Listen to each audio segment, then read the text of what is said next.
And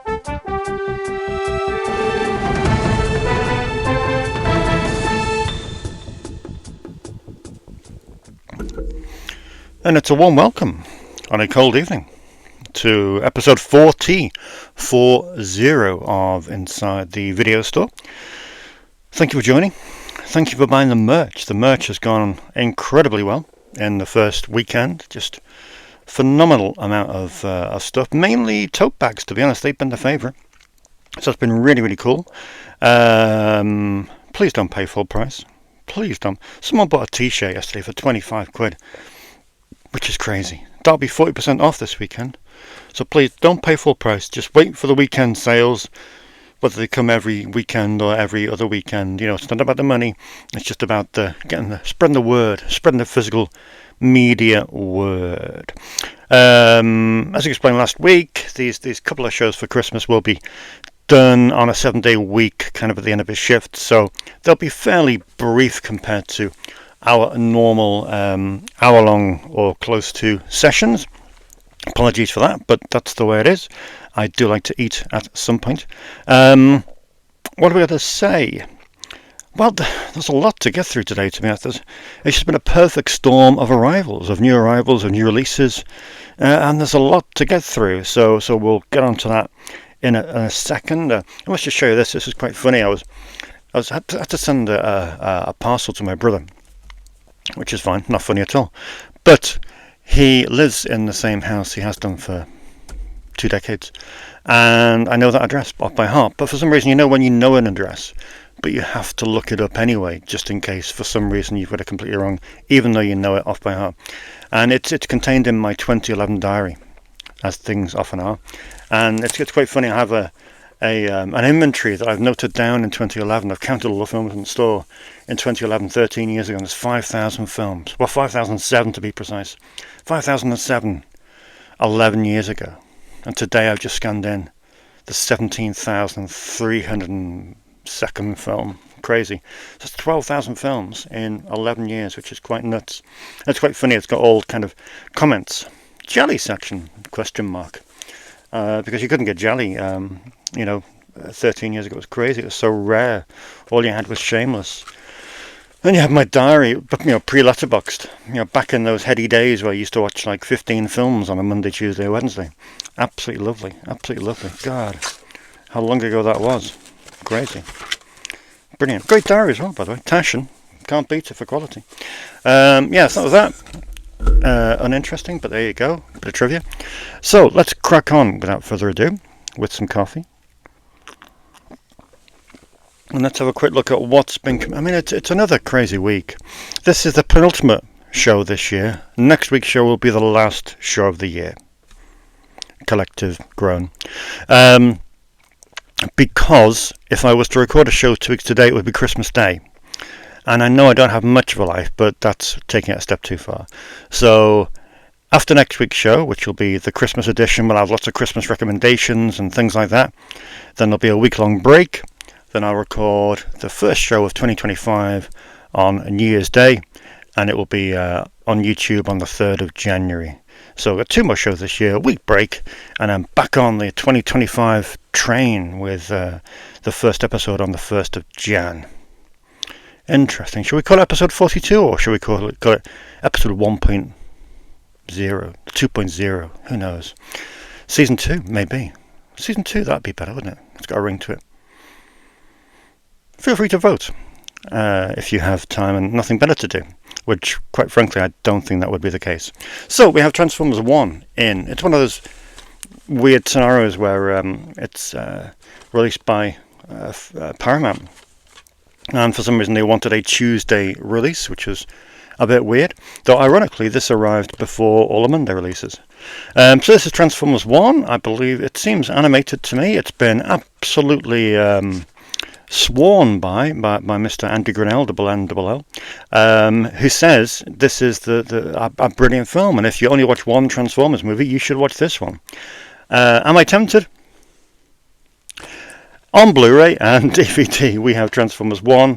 I think it'll be a great release. You know, this time of year, it's about families sitting down together watching stuff. So I reckon this will go great guns. So we got a blue on that, and we have 2 DVDs.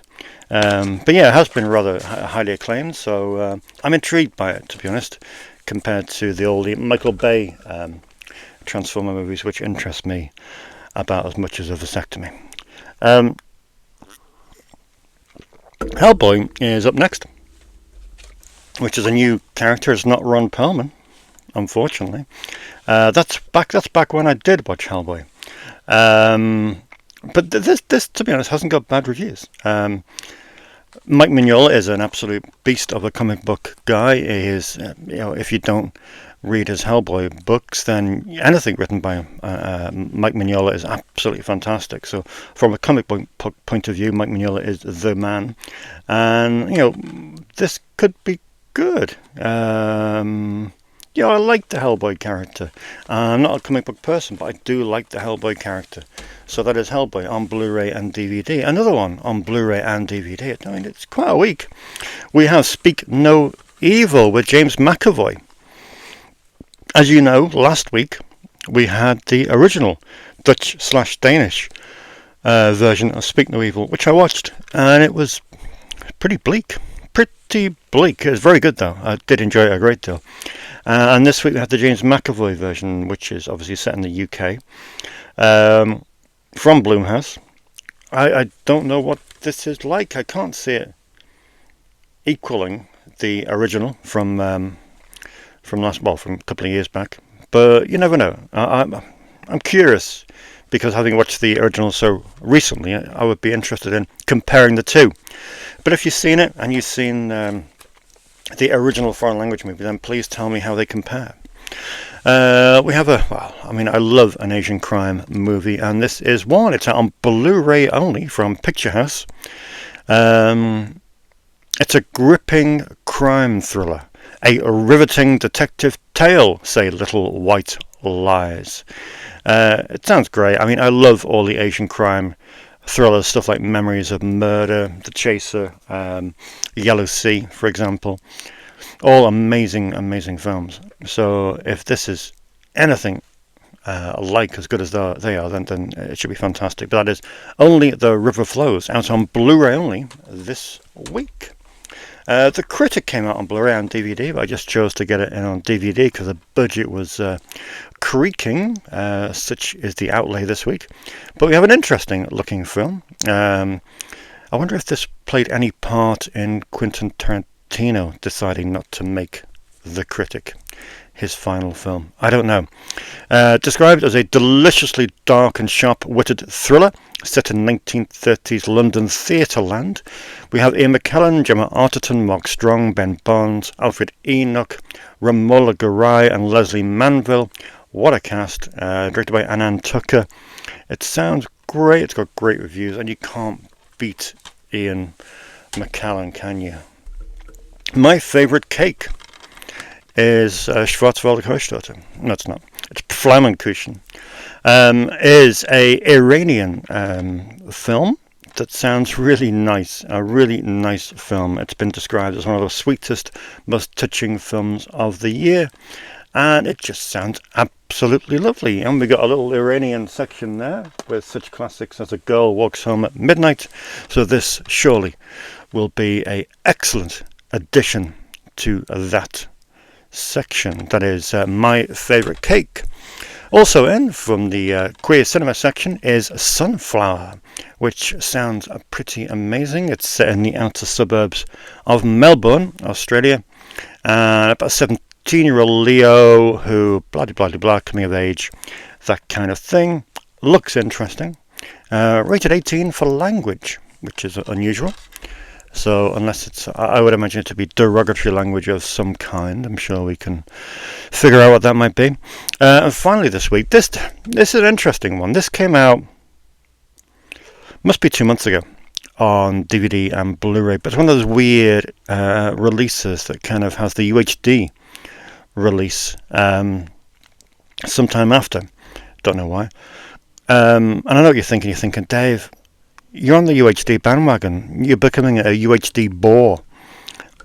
I'm just trying to support a new format. There might be, if it's got legs, if it's going to keep physical media going, people certainly love it. So I'm going to try and support it where possible, especially if it's dual format, and this is dual format UHD and Blu-ray. It is a Twilight of the Warriors Walled In. It's been described as one of the best martial arts films of the year, one of the best action thrillers. It sounds brilliant. Set in 1980s British colonial Hong Kong, about a troubled refugee who enters the infamous Kowloon walled city. And it goes pretty much crazy from there on in. Sounds amazing. People on Blue Sky have been telling me that it is just an awesome film.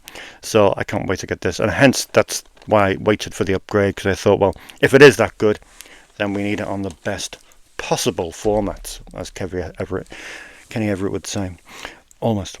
So they are the brand new release. They are the contemporary releases this week, which is just nuts. Next week we have the Joker 2, I believe, comes in, and a few other bits and bobs. It's a bit quieter next week, a bit quieter, and there's no what's in the box, thankfully, hopefully. So now onto the boutiques, which again were pretty weighty. And here they are. Here are the boutiques. Honestly, I know they're a few quid extra, but I can't get enough of these Criterion 4K UHD Blu-ray combos. I mean, funny girl. You can't say no to stuff like this, can you? You can't say no to stuff like that. Barbra Streisand. You just have to. So yeah, I'm really excited to get that now. I think I already had it in on DVD. I would presume I would have done. So to get it in on what's his face, Blu-ray and 4K UHD was just a no-brainer. This was a bit of a funny one, really. The Creep, which obviously was made almost a decade ago now. Brilliant film. I love this film. I think it's fantastic.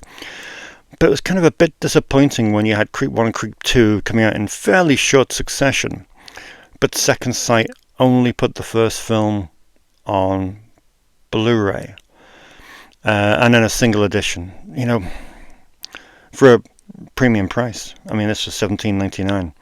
It's fine. There's the special features on there, which is great, but I think for a 78-minute feature, I think they would have got a lot more kudos by putting out a Creep 1 and 2 box set. It just would have made sense, especially with the third film coming out soon, I believe. So yeah, that's a bit disappointing. But nevertheless, it's good to have Creep here. It is an excellent film, and I'm glad it's represented here. Now, this is an interesting development. I was chatting to 88 Films the other day, and I said, boys, why are we going into this? They kind of do like a French erotica range coming up next week, and there's this range here called the Roman Porno Collection, which is a Japanese erotica of kind. I said, why? You've got the martial arts films, you've got the Italian films, you've got the slasher classics. Why are you doing this? Their answer, I can't repeat to you, unfortunately, because it's slightly problematic, but that's for another day. But this new range, I believe it was curated by Jasper Sharp, sounds absolutely fantastic to me. So I'm really, really intrigued by it. If anyone has seen either of these films so far, I won't get around to them until next week now, either Apartment Wife, Affair in the Afternoon, or Woods Are Wet, I believe they are, then please tell me more about them before. Kind of give me some background, if you will, in the comment section. I would be really interested to hear some background to these, or what I should expect, if they're comparable to anything, or indeed if you just despise them.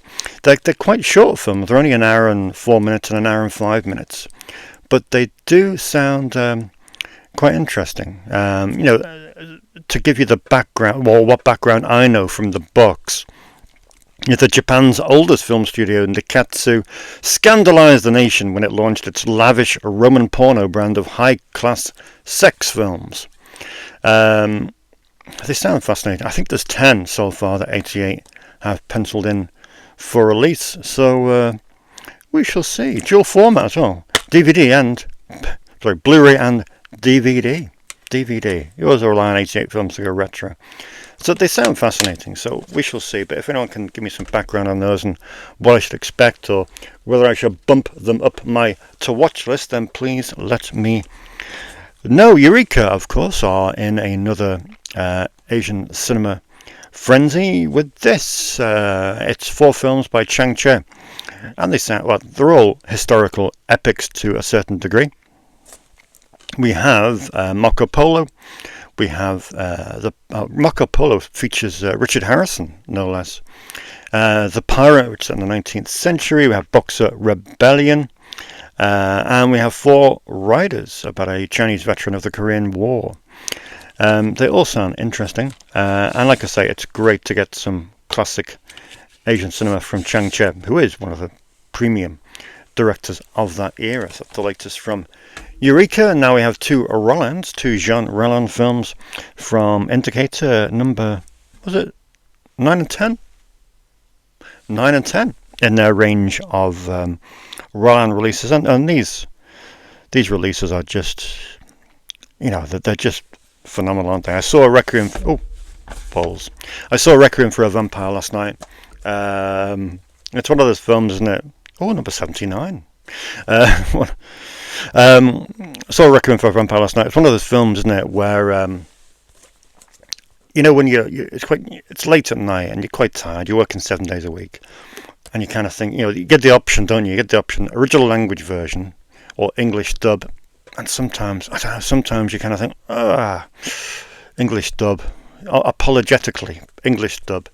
And I didn't. I was stoic in my remote control activity last night, and I went for the original language option, which is, it's fairly ridiculous, to be honest, because there's virtually no dialogue in the whole film. It is largely a silent film, but it's great fun. I know it's one of the films that he regards as one of his favourites in his career. It's just great. I do like Roland. I find him a lot more accessible than Franco, and it was just beautifully abstract, some gorgeous shots, a great location, castle, cemetery, etc., deep in the French countryside, and it hit the spot. It's just what I was looking for after a long day at work. Just 87 minutes of just artistic exploitation. Enjoyed it. We also have The Escapees out this week. Another Roland film, which I've never seen before. It does sound very intriguing, from 1981. And we have the latest from Treasured Films, which is Dawn of the Mummy, which I did see on Saturday. I didn't like it, unfortunately. I don't know what I'm missing. Because when I think I read a post from Treasured Films, who I like a great deal. I think I read a post from saying that Dawn of the Mummy inspired them to create their own label. And I'm watching it, I'm thinking, what are you seeing? What are you seeing? I'm not. It was fine. It was okay. As far as Egyptian exploitation mummy films go, it was fine. It might relate to my tiredness at the time, but I just kind of sat there thinking, hurry up. It just didn't do it for me. I'll get around to it. I want to watch the video essays on it. They sound really, really interesting, so I will get back into this. And maybe I might check out the picture one more time, especially if anyone on the comments section swears by it and says, Dave, you're going mad. This is a work of absolute genius. And if you do, then fair play. I will give it a second look. Finally, in the new releases, I got this last week. It is the Critters collection from Arrow Video, where of course you can have the audio commentary by me, Dave Wain, on Critters 1, me, Dave Wain, on Critters 2, me, Dave Wain, on Critters 3, and me, Dave Wain, on Critters 4, alongside my life partner, Matty Budrevich. They're great fun. They are great fun. Thank you for those people who have reviewed the box set and given us such great reviews for waffling on about Critters for 6 hours. It's a great set. There's some good special features here. And yeah, as one reviewer rightly pointed out, 3 and 4 are the ones that we gravitate towards the most, because that is our makeup. That is our makeup. That's the kind of thing. That's our bag. That type of movie. But they're all good fun. They're all good fun. And even after repeated viewings, which I of course have to do for the commentary, they're very entertaining. They're very entertaining movies, so it's a great present for Christmas, and I've been paid, so I don't get anything from that. So, but yeah, it's an excellent present for Christmas, so I thoroughly recommend it. Let's have a look at some on loans. Coffee. Yeah, I mean, it's one of the funny things, really. You kind of expect in the run-up to Christmas that people inevitably will get waylaid with more important things, like presents and Christmas and family. And I know you're sitting there thinking, there's nothing more important than films, Dave. And to be honest, I'm partial to agree. But it has been busy still, just relentless renting. I get people coming in. Like Mark came in on Tuesday. I said, Dave, there's just so much out. There's just so much out on loan. And it's crazy. I run up the new... Well, I don't run. I hobble past the new release wall on a daily basis and just shake my head in disbelief at the amount of films that are on loan at the moment, which is fantastic. But as usual, I've dug out 8 of the most interesting rentals this week, highlighted by this, which I love these films. This is the Great Gildersleeve collection from Warner Archive. 5 great Fibber McGee comedies, and they're just great. Fibber McGee and Harold Peary, they're just great. They're brilliant films. I think I've seen the first 3 of these. They're all just over an hour. And they're just perfect matinee entertainment. Brilliant stuff. The type of stuff that I love to see Warner Archive putting out, because they're so good. They're like radio dramas, but filmed. But they're great. And Neil rented this last week, and I completely forgot I had it. But also interesting, Primal Scream. It's Bobby Gillespie. No, we didn't talk about Bobby Gillespie. We talked about Code Red, because Bill Olsen is dead, and you wonder about that, catalogue. What will happen to Bill Olsen's catalogue, and Walt Olsen for that matter? Will it get redistributed and re-released? I hope so, because Bill was sitting on some fine films. He was a great arbiter of taste. And he picked up some amazing films, and he did hold on to them with a vice-like grip, unfortunately, for some of us over here in the UK. But hopefully, I hope many of those films in his catalogue come out at some point. That would be great. But yeah, Primal Scream reminded me. Haven't seen it, would like to see it. Hope it's good. Hope Neil enjoys it. Fast Walking, James Woods. Great to see this going out on loan. I know James Woods has been cancelled now. But I do love him as an actor. I do love him. At one point, I think he was one of my favourite actors around about Casino era Woods. Specialist as well, The Specialist. Terrible film, but brilliant James Woods performance. Oh, he was epic in that movie. So great to see Fast Walking going out. The Room still goes out relentlessly, a couple of times a year, well, several times a year, in fact. So that's always good to see this one going out. Looking for Richard went out. I forget who took it out. Was it Sam? I think it was. He was kind of on an Al Pacino bender. Sounds interesting. And he said, Dave, give me some Al Pacino films that I might not have seen. And this is always in my, in my bag when I am asked that question. And I do get asked quite regularly, give me some Al Pacino films I haven't seen. But Looking for Richard is one. I do like this film a great deal. It's kind of docudrama about Pacino researching for the role of Richard III. And I like it. I like the way he is in this movie. Kevin Spacey's in it, just for Cave Emptor and all that kind of thing. Gregor Archie just rents out again and again and again, week in, week out. One of my youngsters took this out last night, Mysterious Skin. Epic film. I did warn them that it's may crush them. But it's so good to see this going out. And again, we need something better than that ancient DVD. Customer came in, young Rebecca came in at the weekend and asked for Gates of Heaven. It took me a while to work out what that was and where it was, but then I had Errol Morris nagging at my brain, and indeed it is in the Errol Morris collection, which is just an essential threesome for any documentary fans. Gates of Heaven is brilliant. It's about a pet cemetery. It's from 1978, and just so I don't mess it up, I'll read this.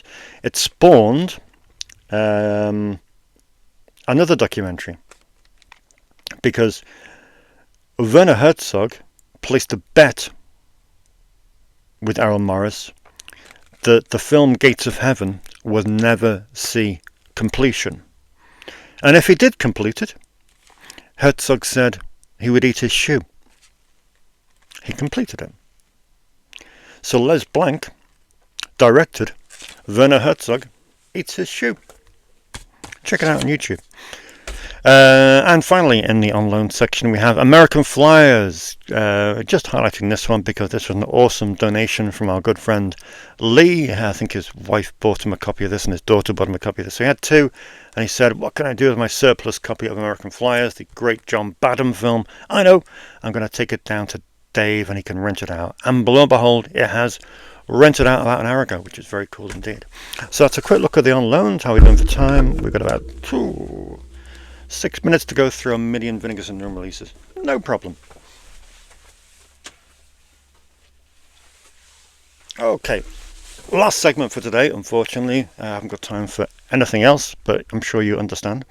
Is a very extensive What's in the Box. It is crazy. I didn't think I had this much coming in from Vinegar Syndrome, but lo and behold. I mean, years gone by, of course, the Black Friday. This is the quickest I've received the Black Friday sale. I mean, these came in on the 9th of December, which is crazy. Previously, I've been waiting until, But hey, subscriber privileges, I guess. And yeah, there's some good stuff here. Holy moly. I mean, you have to begin with the 3 Paramount releases. I didn't get Congo, unfortunately. No. But I did get this because of my subscription. Looking for Mr. Goodbar. Quite possibly one of the most wanted releases, would you say, in the physical media era. People have been pining for this release for years and years and years. And here we have it. Looking for Mr. Goodbar on Blu-ray and UHD. Obviously the Blu-ray is region locked, so here I will just be sending out the UHD. It's a mega release. Richard Brooks' film from 1976. I've never seen it, and to be honest, it was only when I saw the repeated posts for its release that I only kind of did some digging and found out what it's about. But it sounds amazing. It sounds like a really pivotal movie, so I'll be looking forward to checking it out. Another one of the Paramount releases, we have Sliver. Why do we need Sliver on UHD? I have no idea. I have no idea whatsoever. But still, let's be happy we have it on UHD. Very cool indeed. That's Sliver. I will watch that again. I haven't seen it in probably 25 years. And of course the one that everybody is going mad for, The Keep. The Keep is here in this lavish, lush deluxe box set that's sold out in 24 hours. I mean, didn't they do 6,000 of these box sets and then 6,000 standard? That's 12,000, and they sold out on the weekend. Needless to say, copies of this specific edition are going for over £100 on eBay. And I'm just going to stick it right there on the shop floor, ready for someone to steal. But I'm going to stick it in the Vinegar Syndrome section, because that's the kind of risk taker I am, living life on the edge. No, but it's great to see it here. I saw the film years and years and years ago. One time, I think it was fine. But I'll be looking forward to looking at it again in UHD, which is very cool. So yeah, that's the keep. The keep isn't out. The keep isn't on UHD. What is going on with the world? Rather sparse cover for this. This is neither the sea nor the sand. This is written by Gordon Honeycomb. Gordon Honeycomb, if you're living in the UK, was a very well-known newsreader. Also a novelist, it seems. But this is a interesting piece of British Gothic, which sounds really interesting, to be honest. So I'm really looking forward to that. That's sort of the most. That's the underdog of the releases that kind of keeping my eye on that. Looks really cool. I watched this night before last. Blood Tracks. Kind of heard about its reputation. It was good fun. Swedish/UK co-production, entertaining, decent slasher, lots of deformed little people offing a rock band, good soundtrack, good music, and it looks great on Blu-ray from Vinegar Syndrome Region Free. So glad to get that in amongst my slasher classics that Vinegar Syndrome have put out recently. I have a new one from Vinegar Syndrome by Scooter McRae. Scooter McRae, of course, did Shatter Dead all those years ago. And this is his latest film, which is called Black Eyed Susan, which sounds really interesting, to be honest. Sounds really, really interesting. An unsettling exploration of contemporary sexuality and moral posturing, set against a science fiction backdrop. Pretty wild. So that's a very ambitious movie from Scooter McRae. So that should be great, interesting. Won't get around to that for a while, but hopefully people will rent it in the meantime and tell me all about it. Onto the Vinegar Syndrome partners now. The partners. We have this one, which I was quite worried about, because we do like a bit of Beat Takashi. Bit of Beat Takashi there, and I thought, well, upgrade to Violent Cop and Boiling Point. Can't resist that. And there it is. Beat Takashi double play. On the box it's dated Region A, which kind of annoyed me because on the website it says Region Free, but lo and behold it is Region Free. So now we have a fantastic upgrade to Beat Takashi's best two films, arguably, Violent Cop and Boiling Point, which is out from Film Movement. That's the first release I've got from Film Movement, which is very exciting. Ron Sullivan is a name you might not be aware of. Ron Sullivan later became Henri Pichard, an icon of the XXX industry, an icon of porn. But before he became a bona fide porno director, he made some really interesting roughies, quickies, exploitation films in the late 60s. And we have three collected here in Ron Sullivan, the early years from Something Weird and District Pics. We have the bizarre ones, Lust Weekend and Scorpio 70, which sounds really interesting because there's meant to be an original score by James Taylor in it. The James Taylor? Who knows? This is in my Blu-ray player at the moment. I'm halfway through it. I saw Love Goddesses of Blood Island this morning, which is great. But I love these little collections of Bloodorama. They're great. They're little movies, an hour, sometimes less. You know, we have The Undertaker and his pals here as well.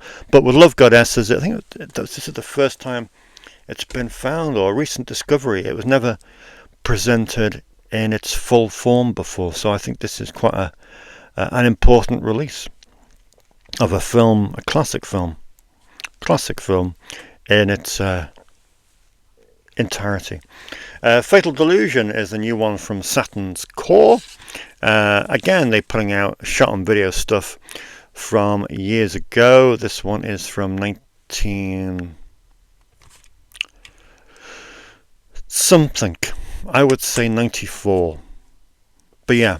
Shot on video slasher classic, Fatal Delusion. That should be cool. Another great one from Agfa here is Santa Claus Conquers the Martians.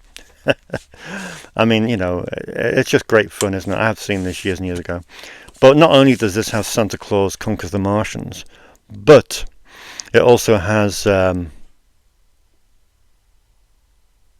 load of shorts, like hours and hours, about 3 hours or 2.5 hours of short Christmas themed films, which will undoubtedly be typically bizarre. So that looks great. And finally, from Justin Liberty's cinematography label, we have Who Killed Teddy Bear. I had this in originally from Network. I think Network put it on Blu-ray a couple of years back. But I mean, when this release comes on UHD, you can't say no to that. And there's footage, of course, in this release that isn't in the Network release, as far as I'm aware. So that's very exciting. And it's just an epic presentation of a very important film. A very important film that was often censored. So that's very cool indeed. I'm going to leave those there. I'm not building a barrier to hide from you. Final thing we have for today is a very exciting stash. Oh, quickly, Good Old Boys came in from Warner Archive. Tommy Lee Jones directed that. Not a bad little western, TV western, TNT. Finally, we're going to get to these, which are just amazing. Like I said to you a few weeks ago, Cauldron Video, which is co-run by Jesse Nelson from Diabolic DVD. Big fan of theirs. Been observing their first few releases from the last year or two, and there's some good stuff. I thought, to be honest, some of their releases would get picked up by 88 Films, but they haven't yet. So I thought, right, let's go for it. Let's pick up some of their films, and you just couldn't say no to these. They also have a sub-label called Neon Eagle, and I'm just really excited about setting up a Cauldron / Neon Eagle section next year when I do my lavish import section in January. But yeah, we have some cool films here. First up is I Want to Get Even, which is the 1983 Indonesian exploitation film, which looks absolutely wild. I'm going to rent that tonight and take a look at it because it looks fantastic. That's the latest release, I Want to Get Even. Sorry, I'm just going to pluck out this so I don't forget the case tonight. Then we have another from Neon Eagle, which is Ninja Terminator. I mean, I'm sure you've all seen Ninja Terminator at some point. It used to be in a shocking looking print. It was just awful. So I just can't wait to see the way this looks now on Blu-ray. I mean, this is the first ever authorized disc of it in North America, and it's restored from a 4K scan of the original negative and the proper aspect ratio. I mean, it's a crap film, but it's brilliant that we're getting shown it in such epic, lavish, in an epic, lavish way. It is. We're spoiled. We're spoiled. So that's Ninja Terminator. And then we have 5 from Cauldron Video. All look interesting in various degrees.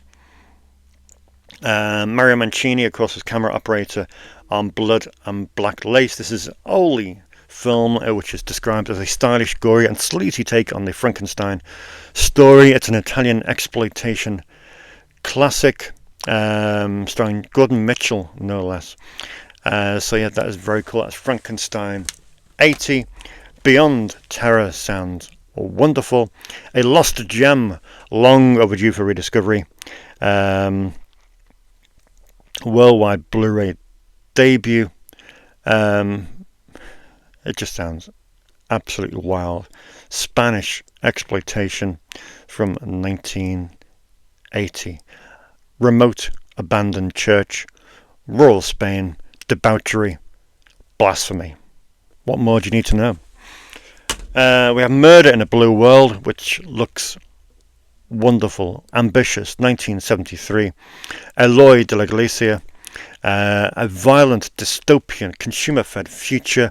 Chris Mitchum is in it. Sue Lyon is in it from Lolita. And yeah, as it says, in 1971, Stanley Kubrick changed dystopian cinema forever with A Clockwork Orange. 2 years later, transgressive Spanish genre director Eloy de la Iglesia unleashed this thought-provoking and beautifully shot future world that is also known as A Clockwork Terror. Available for the first time on Blu-ray. I mean, some of these releases, we're spoiled, absolutely spoiled. Crimes of the Black Crimes of Black Cat is a great giallo from Sergio Pastore, which hasn't made its way over here. I'm very excited to do this. Obviously, These are all region free. And finally, we have from Sergio Martino, no less. We have American Rickshaw with Mitch Gaylord and Donald Pleasance. What more do you need to know? Which has the best opening paragraph. After a stripper tricks him into filming a sex tape. We've all been there. Scott Edwards, a Miami rickshaw runner, becomes embroiled in the murder of an evangelist's son when he inadvertently takes the wrong videotape. With the help of a stripper and an Asian witch, Edwards sets out to clear his name. But yeah, Sergio Martino directed one of the greatest Italian genre directors of all time. And there we go. That is everything. I mean, what a week. What a week. What a week. Where are they going to go? I don't know where they're going to go. But this is one. Imagine walking in to a video store in 2024/2025 and seeing these on the counter. Imagine waking up. Imagine you've been frozen for 30 years and you walk into a video store and you see it. Crazy. The choice and the excitement. It's just, I'm trying to plow through 2 films a day and not quite making it. But every night I'm just like, what do I even take home? Because any of these are just absolutely wonderful. It's such an exciting time. Thrilling, absolutely thrilling. Quick mention for the videos that came in this week. Forgot to mention those. Oops, sorry. We had Diary of a Hitman, which, believe it or not, has got a Blu-ray release in America, but over here it hasn't been seen since VHS, which is a great thriller by Roy London, who actually died of AIDS only a year after this film was made. It's got Forrest Whitaker, Sharon Stone, and Jim Belushi, and Sherilyn Fenn. Just one of those great video classics that's, almost disappeared. And finally, we have Chained Heat 2. Chained Heat 2 with Bridget Nielsen. Directed by the master of sleaze, Lloyd A. Simandl. You may remember his sequel to this, Chained Heat Medieval Fleshpots. Wasn't as good. But yeah, Paul Koslow is in this as well. A classic whip film, Women in Prison. And it's great. This will never appear on any format other than VHS. So I have to get it. Sorry for the bang. But yeah, that is it. Must crack on. I have a sausage waiting for me at home. And thank you for watching. As usual, please comment. Please give me your thoughts on which of these amazing releases I should put to the top of my watch list. Give me some help. Give me some ideas. Tell me which ones I should be forcing into customers' hands, because they won't know. Customers will come in and they'll just be, brain explosion, and rightfully so. I wouldn't know where to begin if I was a customer. So give them some help. Many of my customers read your comments and they'll be very grateful for your help. But yeah, that is it for this week. Final show of the year is next week, show 41. We'll have some Christmas themed shenanigans, no doubt. Eggnog, Santa. Yeah, all of it really. Wait and see. But yeah, I will see you then. But in the meantime, keep commenting, keep watching, and thank you very much for tuning in. I will see you in 7 days' time.